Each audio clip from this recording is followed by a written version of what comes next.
Alors, je voulais commencer par cette merveilleuse photo. Ma beauté est intérieure. En fait, cette image est extraite d'une campagne de sensibilisation et je l'aime beaucoup.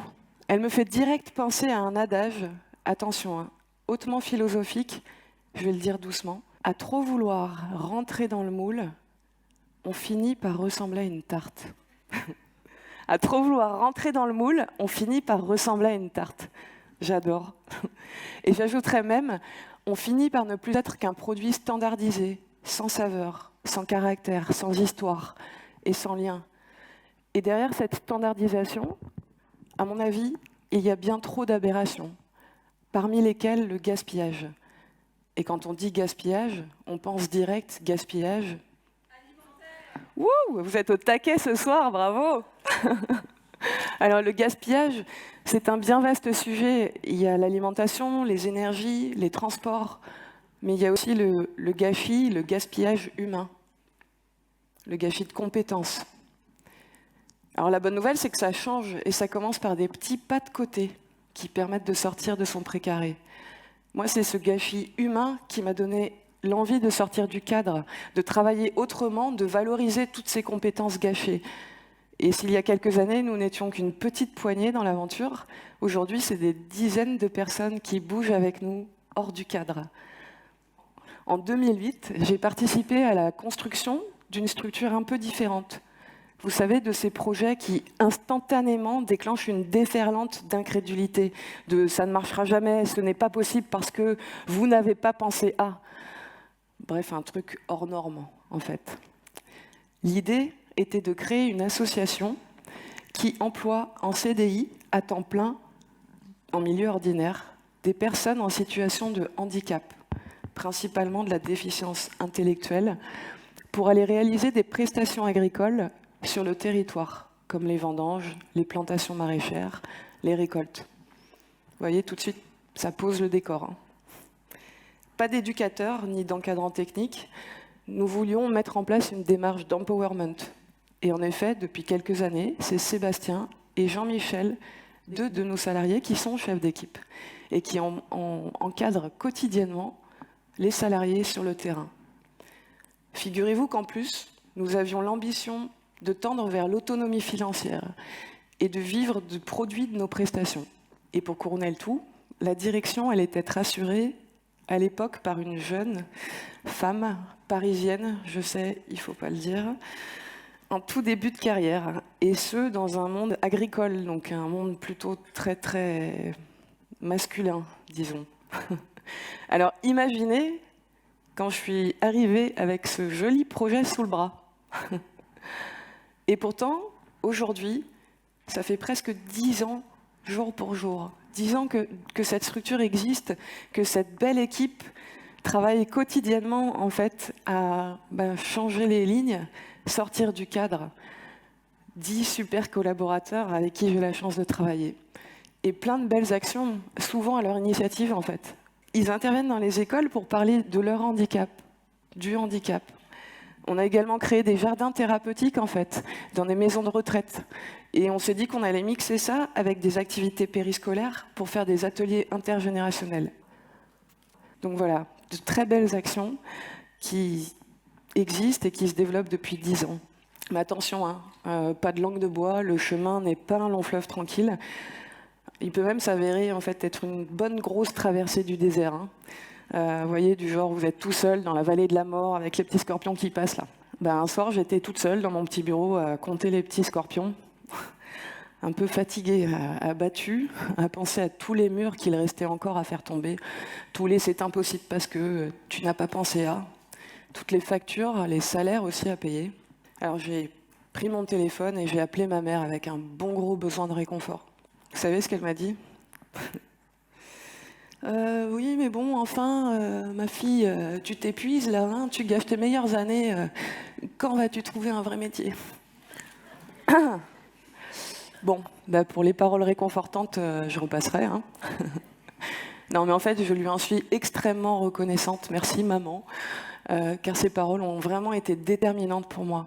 Bon, j'avoue, hein, d'abord, la colère m'a bien traversée. Hein. Quoi, un vrai métier? Sérieux, un vrai métier? Parce que gérer une structure qui permet l'emploi de personnes qui jusqu'alors étaient discriminées, générer de la valeur et participer à la dynamique de mon territoire, c'est pas un vrai métier?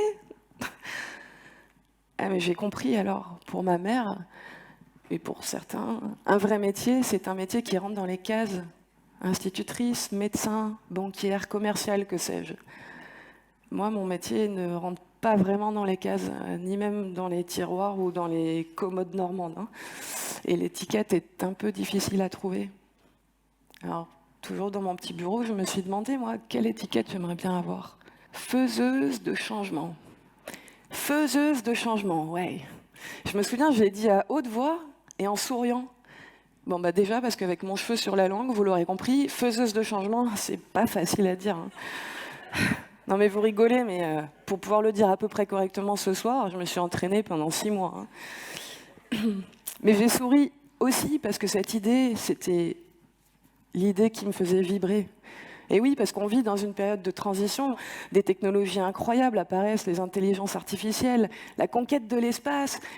Mais en résumant sur mon activité, qui est finalement bien éloignée de cette modernité, ben moi j'ai juste fait un petit pas de côté en fait. C'est juste du bon sens. Des besoins locaux et concrets qui peuvent se répondre mutuellement. J'ai alors pensé à nouveau aux paroles de ma mère. Tu gâches tes meilleures années. La notion de gâchis, on y revient, hein, elle est vraiment très intéressante. Alors, ai-je gâché mes meilleures années? Je crois que c'est bien tout le contraire en fait, parce que j'ai créé une structure me permettant d'exploiter mon potentiel, d'aller au-delà de ma zone de confort, au-delà d'organigrammes standards et de simples fiches de poste, et puis me permettant d'avoir la chance d'être parmi vous ce soir également. De même pour mes salariés, avant pour la plupart ils étaient dans des structures dites spécialisées, avec finalement peu de possibilités d'évolution. Et aujourd'hui, comme je disais, certains sont chefs d'équipe. Et comme ils en parlent beaucoup mieux que moi et que j'aimerais vraiment qu'ils puissent partager la scène avec moi, j'aimerais leur laisser la parole quelques instants. Tu peux en chercher une, comme ça tu mets tout dans la caisse. Sébastien Bollet a été le tout premier salarié embauché en CDI en 2008. Il est à présent chef d'équipe. Ça m'a permis d'avoir un salaire, oui, un logement et des enfants maintenant. Être chef d'équipe, c'est vrai que c'est une chose déjà formidable. Transmettre aux personnes qui arrivent mon savoir. Mais c'est vrai qu'au début, j'étais comme eux, j'étais ouvrier. Voilà, donc certains, comme Sébastien, sont chefs d'équipe. D'autres sont responsables sécurité, responsables du matériel. Surtout, tous sont co-décideurs avec moi.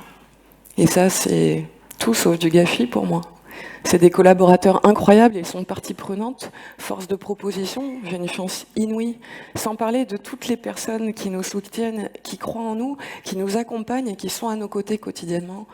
J'ai une reconnaissance infinie et c'est vraiment tout sauf du gâchis pour moi. À mon sens, hein, du gâchis humain, du gâchis d'envie dans les entreprises, il y en a encore malheureusement beaucoup. Et quand on parle de l'humain, c'est la personne, bien sûr, mais c'est aussi notre cadre de vie, notre environnement, notre alimentation, nos ressources.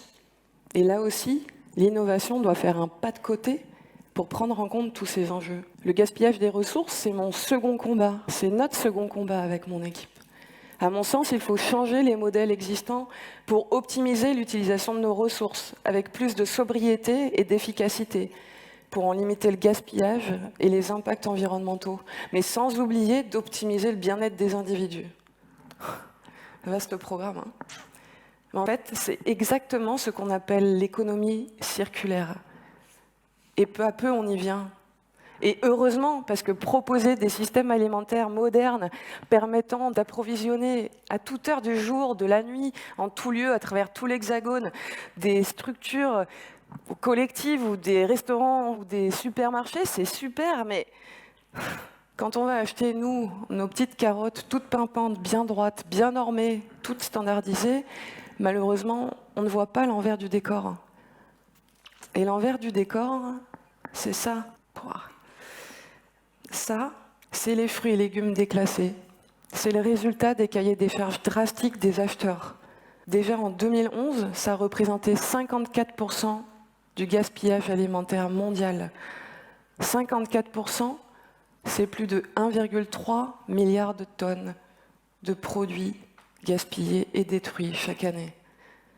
1,3 milliard de tonnes, c'est 41 tonnes à la seconde. Alors dit comme ça, on ne se rend pas bien compte, mais par exemple, ce soir, depuis le début de mon intervention avec vous, c'est plus de 22 000 tonnes de fruits et légumes qui ont été gâchés et détruits. 22 000 tonnes. Et l'aberration suprême, là-dedans, c'est qu'avec seulement un quart de ces 1,3 milliard de tonnes gâchées, on pourrait nourrir les 870 millions de personnes qui meurent de faim chaque année, avec seulement un quart. Je sais pas vous, mais moi, ça me fait froid dans le dos. Je repense aux paroles de ma mère et à mes salariés et moi-même, les faiseurs de changement. Nous, ça nous a mis en action. On s'est dit qu'il fallait faire quelque chose, qu'on ne pouvait pas rester comme ça. Quand je repense au potager de mes grands-parents, aux fruits et légumes qu'ils nous faisaient manger, trop gros, trop petits, tachés, tordus, ils avaient exactement le même goût dans mon assiette que les top modèles du potager. Alors pourquoi la restauration collective ne les récupère-t-elle pas, ces produits déclassés, hors calibre, hors normes? Alors petite question, avez-vous déjà récupéré 1 tonne de carottes, 1 tonne, 1000 kilos, directement du champ, donc pleine de terre, qu'il vous fallait brosser, laver, éplucher et découper? Non? Bon, en même temps, si quelqu'un me dit oui, vous avez des hobbies super inquiétants. Bon, moi j'ai dû le faire. Et en fait, ça demande beaucoup de temps, beaucoup de personnel et des équipements adaptés. Bref, ce dont manque la restauration collective aujourd'hui. Donc pour revenir à des plans alimentaires cohérents et territoriaux, pour passer directement du champ à l'assiette, il manque un outil intermédiaire, un atelier de transformation. Eh bien, nous l'avons créé avec mes salariés en fin d'année dernière, un atelier de 450 mètres carrés. Alors c'est du bon sens, c'est sûr, mais pas que. Il faut changer en fait les systèmes en place, changer les pratiques, faire de la sensibilisation, trouver des outils pour structurer et l'offre et la demande pour pouvoir revenir à de l'économie locale, circulaire et solidaire. Alors vous allez me dire, ouais, mais ça marche comment ça? Très concrètement, en fait, c'est une entreprise. Nous allons directement chez les exploitants, on leur achète ces produits déclassés, on leur achète des produits qui étaient jusqu'à présent détruits, gaspillés. On les récupère, on les lave, on les épluche, on les découpe en râpés, en brunoises, en rondelles. On les met sous vide, crus, prêts à cuisiner ou à consommer. Et on les vend aux restaurants collectifs, comme la Cuisine Centrale d'Avignon, ou les hôpitaux, les maisons de retraite. Qu'est-ce que ça change? Eh bien, depuis un peu moins d'1 an maintenant, il y a 4000 petits écoliers qui mangent chaque jour des produits frais, locaux et de saison. Et en plus, avec leur repas, toute une démarche pédagogique et de sensibilisation a été mise en place. Sensibilisation au goût, mais aussi à une consommation plus durable, parce que c'est eux les faiseurs de changement de demain. De même, dans les hôpitaux, les maisons de retraite, en fait, les personnes âgées, fragilisées ou malades ont le plaisir de savourer de bons potages frais aux qualités nutritionnelles reconnues, lorsqu'avant, ils se voyaient servir des potages lyophilisés entre 2 compléments alimentaires.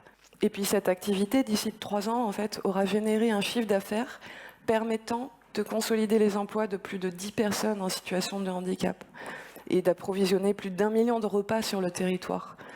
Et également de réduire les émissions de gaz à effet de serre de plusieurs centaines de tonnes d'équivalent CO2. Voilà, pour moi, l'économie, autrement, c'est ça. Et c'est ça qu'un petit pas de côté peut faire germer. Alors attendez, je vous vois venir, ne vous méprenez pas, je ne suis ni masochiste, ni investie d'une mission sacrée. Ce qui m'anime, ce qui nous anime, c'est le plaisir.